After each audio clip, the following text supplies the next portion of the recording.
देखिए, अगर कंडक्टर को, चालक को अगर हम पॉजिटिव चार्ज दें, वो पॉजिटिव चार्ज कहाँ रहेगा? हम दो स्थितियां ले रहे हैं, पॉजिटिव चार्ज कंडक्टर के भीतर, पॉजिटिव चार्ज सरफेस पे। यहाँ पॉजिटिव चार्ज के बीच का डिस्टेंस कम है और यहाँ मिनिमम है, और पॉजिटिव चार्ज के बीच का डिस्टेंस यहाँ पर मैक्सिमम है। दो स्थितियां हम लोगों ने लिया। अब कौन सी स्थिति आपको पॉसिबल है? देखिए, आवेशों के निकाय की वैद्युत स्थिति ऊर्जा का फार्मूला होता है U बराबर K Q1 Q2 अपान R।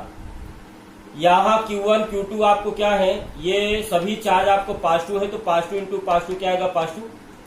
यहाँ भी सभी चार्ज पॉजिटिव है तो पॉजिटिव इंटू पॉजिटिव पॉजिटिव आएगा।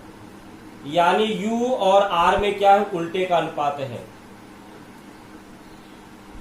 अगर आवेशों के बीच की दूरी मिनिमम होगी तो ऊर्जा क्या होगी? मैक्सिमम। ऊर्जा मैक्सिमम होगी तो अस्थायित्व, स्टेबिलिटी क्या होगी? मिनिमम। अगर आवेशों के बीच की दूरी मैक्सिमम होगी तो ऊर्जा क्या होगी? मिनिमम। और ऊर्जा मिनिमम होगी तो अस्थायित्व क्या होगा? मैक्सिमम। तो चूंकि U और R में क्या उल्टे का अनुपात है, R अगर मिनिमम होगा तो U क्या होगा? मैक्सिमम। चूंकि R और U में उल्टे का अनुपात है, U और S में उल्टे का अनुपात है। अगर U मैक्सिमम होगा तो S यानी अस्थायित्व क्या होगा? स्टेबिलिटी क्या होगा? मिनिमम। अगर आवेशों के बीच की दूरी मैक्सिमम है तो R और U में उल्टे का संबंध होता है, तो अगर दूरी मैक्सिमम है तो स्थितिज ऊर्जा मिनिमम होगी। U और स्थितिज ऊर्जा और अस्थायित्व में उल्टे का संबंध होता है। अगर स्थितिज ऊर्जा न्यूनतम है तो अस्थायित्व क्या होगा? अधिकतम। इस वाले केस में R क्या है? मिनिमम है, तो ऊर्जा क्या होगी? मैक्सिमम होगी, और अस्थायित्व क्या होगा? मिनिमम। इसमें ऊर्जा मैक्सिमम और अस्थायित्व क्या होगा? न्यूनतम। इस वाले केस में R क्या है? आवेशों के बीच की दूरी मैक्सिमम है तो ऊर्जा इसमें क्या होगी? मिनिमम। और ऊर्जा मिनिमम है तो अस्थायित्व इसमें क्या होगा? मैक्सिमम होगा। अब बताइए, इसमें अस्थायित्व मिनिमम है, इसमें अस्थायित्व क्या है? मैक्सिमम है। तो कौन स्थिति पॉसिबल है? ये वाली स्थिति आपको पॉसिबल है। तो पीछे आपने क्या देखा कि अगर किसी भी चालक को अगर ऋण आवेश दिया जाएगा तो सतह पर आ जाएगा, और यहाँ भी चालक को धन आवेश दिया जाएगा तो वो भी हमेशा कहाँ पर रहेगा? सतह पर रहेगा। अब इसकी मैकेनिज्म भी हम लोग समझ लेते हैं। जैसे ये निगेटिव चार्ज है, मान लिया आपको पिछली वाली स्थिति, ये इलेक्ट्रॉन आपने ले लिया, मान लिया आपने इलेक्ट्रॉनों को यहां मिनिमम डिस्टेंस पर आपने दिखा दिया, तो होगा क्या? इस केस में डिस्टेंस मिनिमम है, पोटेंशियल एनर्जी क्या है? मैक्सिमम है, और अस्थायित्व क्या है? मिनिमम। अस्थायित्व इसमें न्यूनतम है। अब ये इलेक्ट्रॉन का अस्थायित्व क्या है? न्यूनतम है। अपने अस्थायित्व को मैक्सिमम करने के लिए ये रिपेल होकर के कहां पर आ जाएंगे? ये इलेक्ट्रॉन रिपेल होकर के ये सरफेस पर आ जाएंगे। ये इलेक्ट्रॉन रिपेल होकर के कहां पर आ जाएंगे? ये सरफेस पर आ जाएंगे। इस तरीके से अगर हम किसी भी मेटल बॉडी को नेगेटिवली चार्ज करते हैं तो वो चार्ज कहां पर आ जाता है? सरफेस पर आ जाता है। ठीक इसी तरीके से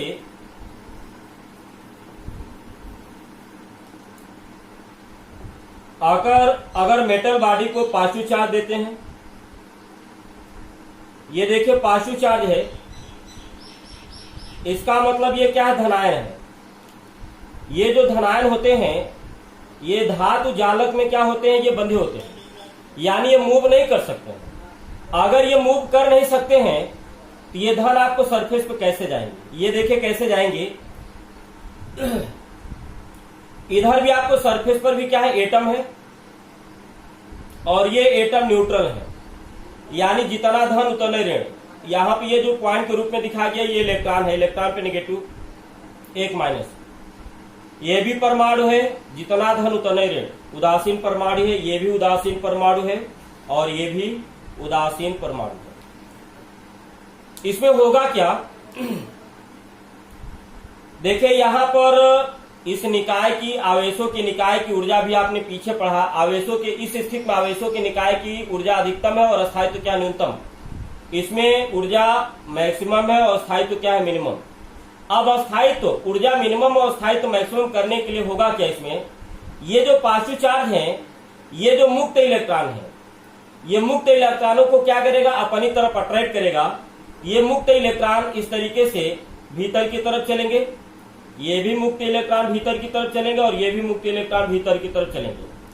अब ये इलेक्ट्रॉन जब यहां से यहां पर आएगा तो यहां पर क्या हो जाएगा, पॉजिटिव चार्ज उत्पन्न हो जाएगा, और ये पॉजिटिव और ये इलेक्ट्रॉन मिलकर के एक दूसरे को क्या करेंगे, उदासीन कर देंगे, तो यहाँ पे पॉजिटिव चार्ज क्या हो जाएगा, समाप्त हो जाएगा। उसी तरीके से ये इलेक्ट्रॉन जब यहां पर आएगा, यहां से इलेक्ट्रॉन हट गया, यहाँ पॉजिटिव चार्ज आ जाएगा, और वही इलेक्ट्रॉन जब यहां पर आ गया, ये प्लस और माइनस क्या कर दिए, एक दूसरे को उदासीन कर दिए, ये भी उदासीन हो गया। यानी ये वाला पॉजिटिव चार्ज सरफेस पे आ गया, ये भी पॉजिटिव चार्ज सरफेस पे आ गया। ये नहीं, ध्यान रखिएगा, ये जो परमाणु है, ये वाला जो परमाणु अपने जगह पर, ये परमाणु अपने जगह पर, ये इसका जो धनावेश है यहां ट्रांसफर हो गया, इसका धनावेश ट्रांसफर हो रहा है, न कि धनायन ट्रांसफर हो रहा है। उसी तरीके से ये धनायन है, जब ये इलेक्ट्रॉन इस धनायन के पास जाएगा, यहां से इलेक्ट्रॉन हटेगा तो इलेक्ट्रॉन की कमी होगी, इलेक्ट्रॉन इसके पास जाएगा तो ये जो धनायन है ये उदासीन हो जाएगी, ये परमाणु अपने ही जगह पर रहेगा। अब ये धनावेश कहां पर ट्रांसफर हो गया, बाहर आ गया।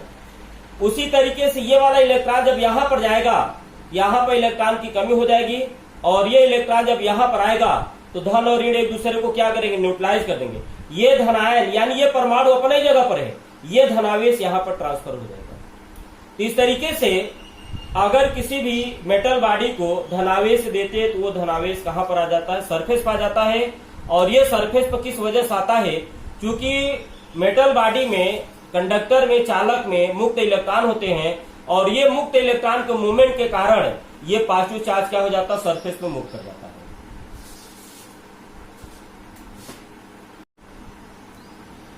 अगली heading, charge distribution on an isolated conductor, विलगित चालक पर आवेश का वितरण। देखिए विलगित चालक क्या होता है, आइसोलेटेड कंडक्टर क्या होता है, ऐसा कंडक्टर जो किसी, ऐसा चालक जो किसी आवेश या वैद्युत क्षेत्र से प्रभावित नहीं है, आइसोलेटेड या विलगित चालक कहलाता है। इसका मतलब यह है कि ऐसा चालक जिससे अनंत दूर दूर तक भी कोई आवेश उसके आसपास न हो, तो ऐसे चालक को हम क्या बोलेंगे, विलगित चालक। अगर विलगित चालक को आवेश देंगे तो उस पर जो आवेश आएगा वो sigma is proportional to 1/r के हिसाब से आपको आएगा, और r क्या है, लोकल रेडियस, उसी को यहाँ पे लिखा गया है। When some charge is supplied to an isolated conductor, it is distributed on outer surface in such a way that the surface charge density sigma, SIGMA sigma, is inversely proportional to local radius of curvature body surface।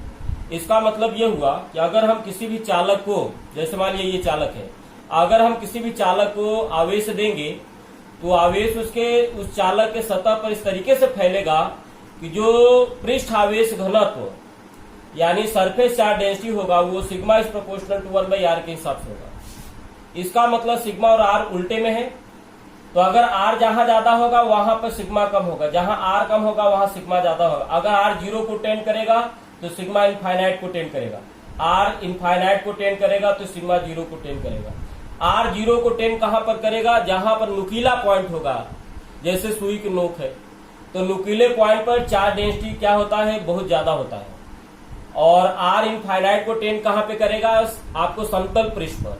समतल पृष्ठ पर आपको पृष्ठ आवेश घनत्व क्या होता है, सिग्मा, आपको 0 को टेंड करता बहुत स्मॉल होता है। जैसे ये कोई चालक है, एक चालक के आसपास अथवा दूर दूर तक कोई दूसरा चालक नहीं है, तो अगर हम इसको आवेश, चूंकि इसका लोकल रेडियस सब जगह क्या है, सेम है।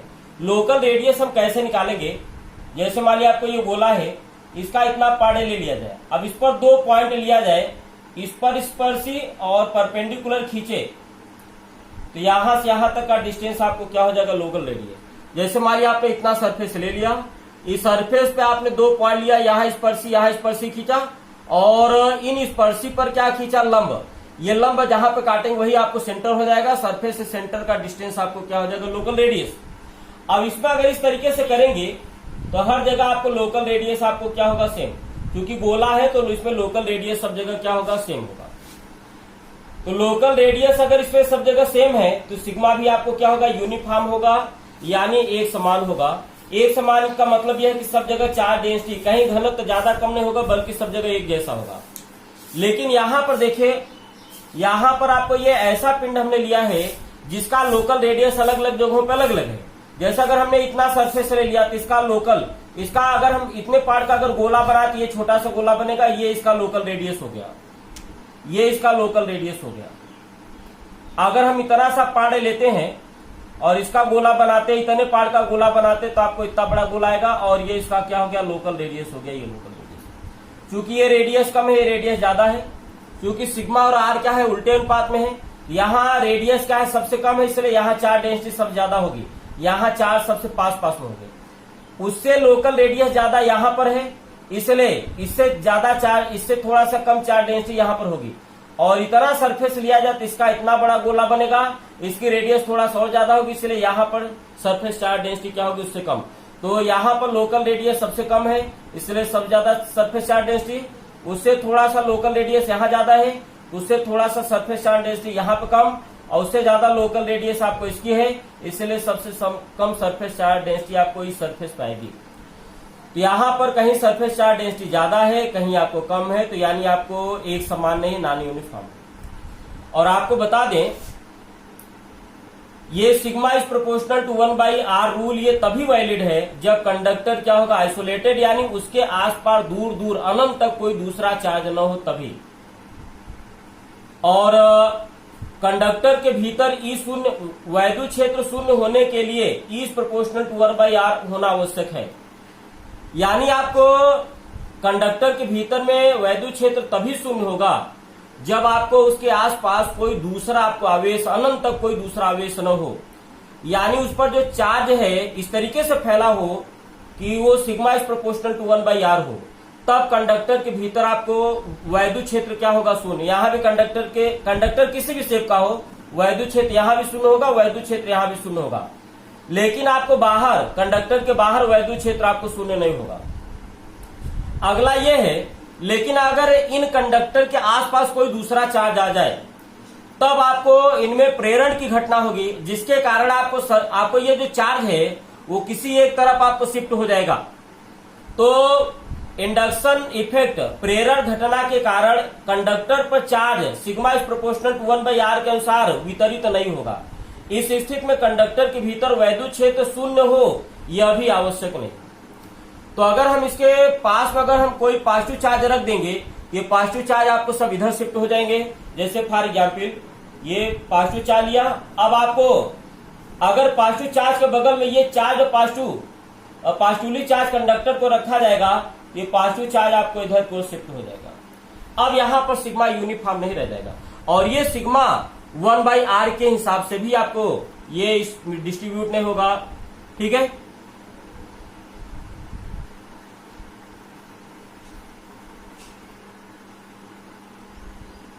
चार्जिंग ऑफ एन इंसुलेटर, कुचालक आवेश,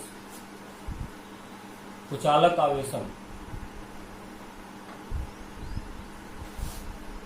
इंसुलेटर को, कुचालक को आवेश जहां प्रदान किया जाएगा, आवेश वहीं बना रहेगा, क्योंकि इसमें फ्री इलेक्ट्रॉन, मुक्त इलेक्ट्रॉन नहीं होते हैं। देखिए, कुचालक को जहां पर आवेश आप दे देंगे, ये आवेश वहीं बने रहेंगे, सरफेस पर नहीं आ पाएंगे, चाहे वो पॉजिटिव हो चाहे वो नेगेटिव हो। अब ये आवेश एक समान भी हो, एक समान रूप से भी वितरित हो सकता है, असमान रूप से भी वितरित हो सकता है। ये डिपेंड करेगा कि आवेश को कैसे दिया गया है।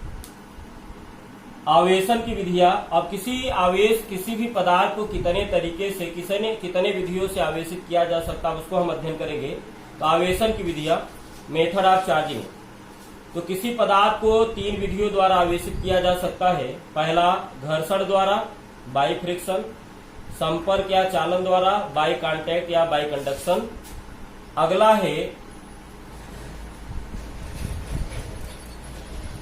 अगला है वैद्युत प्रेरण द्वारा, बाई इंडक्शन। अब हम पहला आते हैं बाई फ्रिक्शन, घर्षण द्वारा। घर्षण का मतलब होता है रगड़ने से। जब हम दो पदार्थों को, गिलवर्ड ने क्या देखा था कि जब दो पदार्थों को आपस में रगड़ा जाता है वे आवेशित हो जाते हैं। जैसे कि आपने एग्जाम्पल एक ये लिया था, जब कांच को रेशम के कपड़े से रगड़ा जाता था तो दोनों इधर आवेशित हो जाते थे, कांच की छड़ धनावेशित और रेशम का कपड़ा ऋण आवेशित। उसी तरीके से यहाँ पर घर्षण विधि द्वारा दो पिंडों को आवेशित करने के लिए कम से कम एक पिंड कुचालक इंसुलेटर होना चाहिए। यानी घर्षण विधि द्वारा दो पिंडों को तभी आवेशित किया जा सकता है जब उनमें से कम एक पिंड या एक पदार्थ क्या हो, कुचालक हो। यदि दोनों पिंड चालक है तब उन्हें इस विधि द्वारा आवेशित नहीं किया जा सकता है। देखिए वजह क्या है, अगर दोनों पिंड चालक हैं तो आवेश एक से दूसरे पर ट्रांसफर तो होगा, लेकिन संपर्क द्वारा वो चार्ज पुनः क्या हो जाएंगे, वो इस तरीके से डिस्ट्रीब्यूट हो जाएंगे कि पुनः दोनों चालक क्या हो जाएंगे, न्यूट्रलाइज हो जाएंगे। इस तरीके से कि अगर दोनों पिंड चालक है तब उन्हें इस विधि से आवेशित हम नहीं कर सकते हैं।